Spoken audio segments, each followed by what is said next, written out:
Dear friends, class 9th के chapter number 1 की exercise 1.3 को देखते हैं।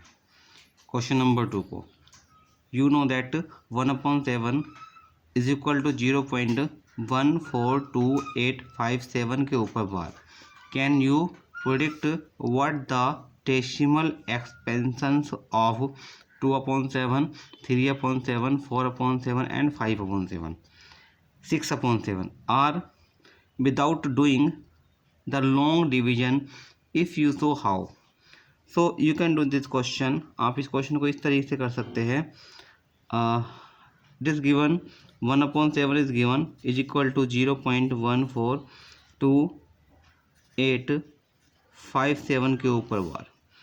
देखते हैं 2/7 को हम ऐसे लिख सकते हैं 2 इंटू 1/7 और 1/7 की वैल्यू हमें दी हुई है, तो 2 इंटू ये दे रखी है 0.14287 के ऊपर बार। जब इसको मल्टीप्लाई करते हैं तो 2 7 जा 14 का 4 कैरी लगा, कैरी 1 हुआ।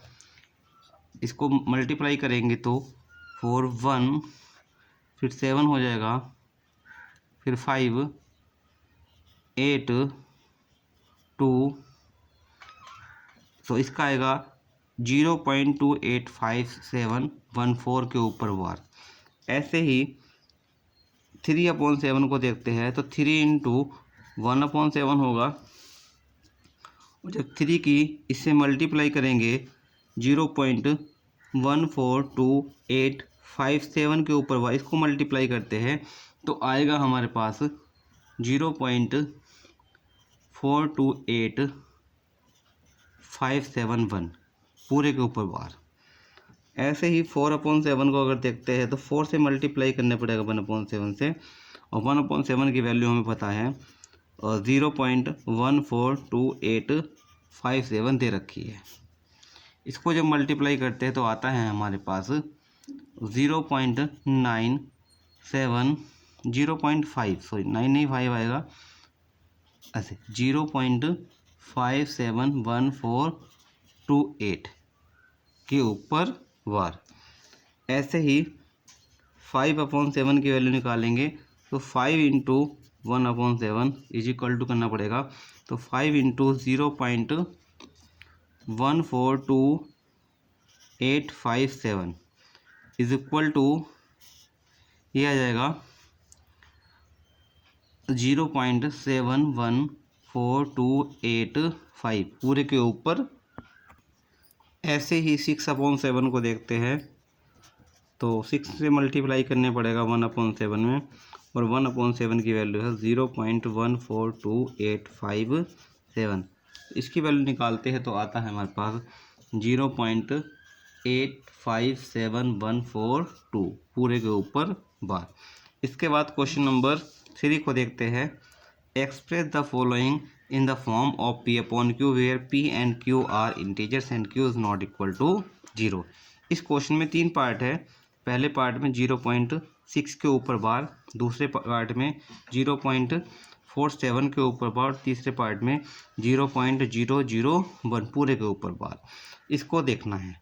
सॉल्यूशन को देखते हैं। फर्स्ट पार्ट के सॉल्यूशन को देखते हैं। फर्स्ट पार्ट में है 0.6 के ऊपर बार। लेट कर लेते हैं, let x is equal to 0.6 के ऊपर बार, या इसको ऐसे लिख सकते हैं x is equal to 0.6666 up to infinite. ऐसे इसको लिखा जा सकता है। इसे इक्वेशन नंबर 1 मान सकते हैं, और इक्वेशन नंबर 1 में मल्टीप्लाई करते हैं 10 से on the both side. Equation number 1 multiply by 10 on the both sides, तो हमारे पास आता है 10 into x is equal to 10x होगा यहाँ पर, और जब 10 से मल्टीप्लाई करेंगे तो ये हो जाएगा हमारे पास 6.6666 अप टू इनफाइनाइट। जब 10 से मल्टीप्लाई करते तो डेसिमल एक प्लेस राइट साइड में खिसक जाता है, तो होगा 6.666 up to infinite. Equation number 2। ध्यान से देखते हैं इक्वेशन नंबर 1 और इक्वेशन नंबर 2 में डेसिमल के बाद की वैल्यू सेम है, 666 अप टू इन्फिनिट। तो हम करते हैं equation number 2 minus equation number 1। अगर इक्वेशन नंबर 2 में से इक्वेशन नंबर 1 को माइनस कर देते हैं तो क्या आता है हमारे पास, नेक्स्ट पेज पे देखते हैं।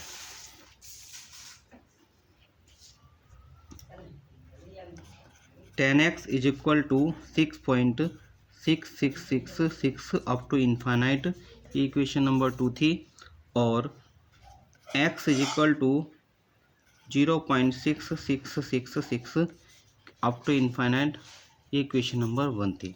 जब माइनस करेंगे तो इसका साइन चेंज हो जाएगा और ये आएगा 9x इज इक्वल टू 6.0, या ऐसे लिख सकते हैं 9x इज इक्वल टू 6, या x इज इक्वल टू 6/9, या हम कह सकते हैं ये दोनों ही नंबर 3 से डिवाइडेड, 3 2 जा 6 और 3 3 जा 9, या x इज इक्वल टू 2/3 भी कह सकते हैं। तो हम कह सकते हैं तो 0.6 के ऊपर बार इज इक्वल टू 2/3, यही आपका आंसर हो जाएगा। नेक्स्ट पार्ट को देखते हैं। आइए इसी क्वेश्चन नंबर 3 के सेकंड पार्ट को देखते हैं। यहाँ दे रखा है सेकंड पार्ट में 0.47 के ऊपर बार, तो यहाँ पर भी ऐसे ही करेंगे। Let x is equal to 0.47 के ऊपर बार, या x इज इक्वल टू 0.47777, जिसके ऊपर बार होता है उसका रिपीटेशन होता है। केवल 7 के ऊपर बार, तो यहाँ 7 बार बार आ जाएगा, 7 का रिपीटेशन हो जाएगा। ठीक है, अब इक्वेशन नंबर 1 हो जाएगा।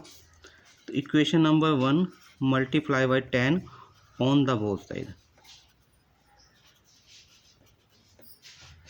दोनों साइडों में इक्वेशन नंबर 1 में 10 से मल्टीप्लाई करेंगे तो हो जाएगा 10x is equal to 4.7777 up to infinite. ध्यान से देखते हैं इक्वेशन नंबर 1 और इक्वेशन नंबर 2 को। इसमें सेम डेसिमल के बाद की वैल्यू सेम नहीं है, यहाँ 4777 या, लेकिन यहाँ 477 है। तो इस इक्वेशन नंबर 2 को हम इक्वेशन नंबर 2 को मल्टीप्लाई करेंगे 10 से again on the both side. तो हमारे पास आता है 10 × 10 इज इक्वल टू होगा 100x, और जब 10 से अगेन मल्टीप्लाई करेंगे तो यहाँ हो जाएगा 47.7777। हम जानते हैं जब 10 से मल्टीप्लाई करते हैं तो डेसिमल राइट साइड में खिसक जाता है एक प्लेस। इक्वेशन नंबर ये हो गया है 3rd। अब देखिए इक्वेशन नंबर 2 और इक्वेशन नंबर 3 को देखते हैं।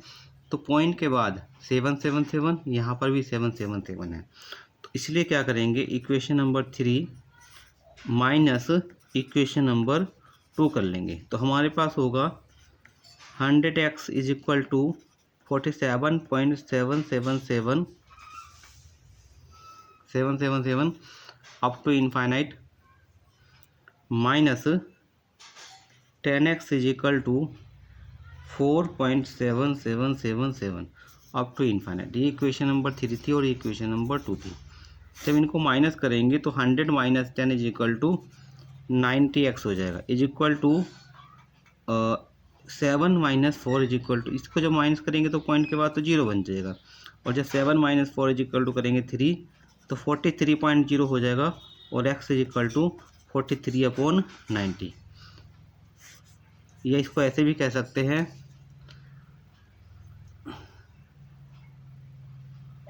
0.47 के ऊपर बार इज इक्वल टू 43/90। यही आपका आंसर हो जाएगा सेकंड पार्ट का। ठीक है, ये 0.47 के ऊपर बार इज इक्वल टू 43/90, यही सेकंड पार्ट का आंसर भी हो जाएगा। आइए देखते हैं क्वेश्चन नंबर 3 के थर्ड पार्ट को, 3 के थर्ड पार्ट को देखते हैं। इसमें दे रखा है 0.001 पूरे के ऊपर बार, इसको हमें रेशनल नंबर में लिखना है पी अपॉन क्यू की फॉर्म में लिखना है। ठीक है, तो यहाँ पर भी लिखेंगे let x is equal to 0.001 पूरे के ऊपर बार, या इसको ऐसे भी लिखा जा सकता है 0.001001 अप टू इन्फाइनाइट। इसका बार बार रिपीटेशन होता चला जाएगा। इसे इक्वेशन नंबर 1 मानेंगे। तो हम ऐसे कर सकते हैं इसको, equation number 1 multiply by 1000 on the both side. अब जब 1000 से मल्टीप्लाई करेंगे तो 1000x हो जाएगा, इज इक्वल टू जब मल्टीप्लाई करेंगे तो 3 जीरो है यहाँ पर, तो 3 प्लेस डेसिमल इधर खिसक जाएगा। 0. हमारे पास आएगा 0.001 अप टू इनफाइनाइट। देखते हैं यहाँ डेसिमल के बाद की वैल्यू यहाँ पर और यहाँ पर दोनों जगह सेम है। इसे हम कितनी बार भी रिपीटेशन लिख सकते हैं, क्योंकि ये बार बार रिपीटेशन यहाँ पर होता रहेगा।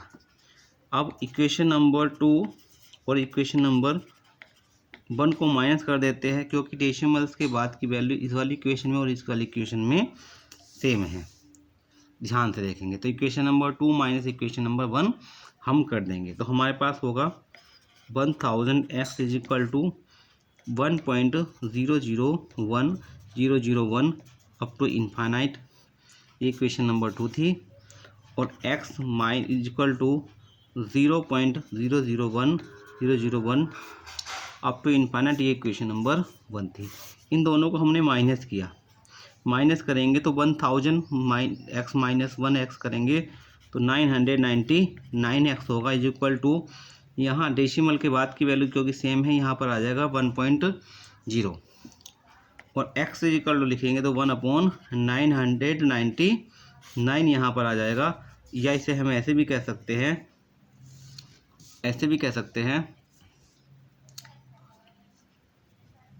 0.001 पूरे के ऊपर बार इज इक्वल टू 1/999।